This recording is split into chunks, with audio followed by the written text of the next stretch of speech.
So what recently broke, I guess as recently as yesterday, is Dan Hardy allegedly has been fired from the UFC and fired from BT Sport.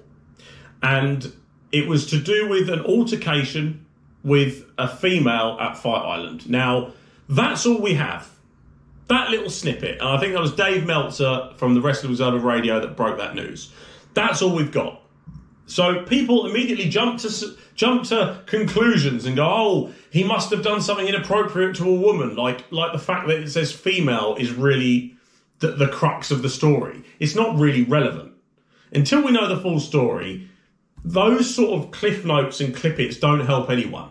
We need to know exactly what happened. And the only people that are going to let us know exactly what happened are eyewitnesses, which I'm pretty sure is not Dave Meltzer, Dan Hardy, the female in question, and anyone else that was within 5 feet. If you're not any of those people and you've said something, we're not ready to hear that yet. We need the full story or arguably nothing.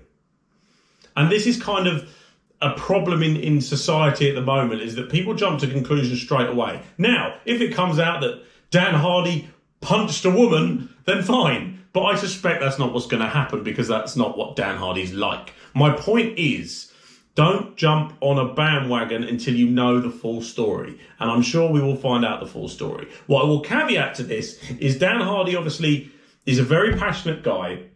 He loves the sport of MMA, and he is quite opinionated in certain subjects of MMA. And we saw that with Herb Dean, when there was quite a late stoppage in a fight, and Dan Hardy, who was on commentary at the time, stepped in and said something to Herb Dean, and they kind of had a back and forth. That sort of behaviour is not appropriate. Now, whether obviously Dan Hardy likes that or he doesn't, it's not appropriate, because the referee's there doing his job. And when you're in a position of commentator, you can say what you think on the microphone to the people around, but you can't chastise the referee as he walks past you when you're on active duty. It's just not the way it's done. And that's the same as if you work at Sainsbury's and someone's put the vegetables out wrong. You don't go over there screaming at him. There's ways that you do it. There's lines of communication. There's line managers, and I know that is a god-awful example, but you get my point. So I don't think, or I don't know if Dan Hardy's hands are cleaning it or not. But one thing about Dan Hardy is he will tell you. He will be honest. He will come out and tell us exactly what happened. We will get to decide whether we think it's good or whether it's bad. And ultimately, I wouldn't be surprised if Dan Hardy decided that, okay, well, I don't agree with what you said. I'm not happy about it. Let's part company. That might have been something that he did as well. But I don't think this will stop him talking about the sport.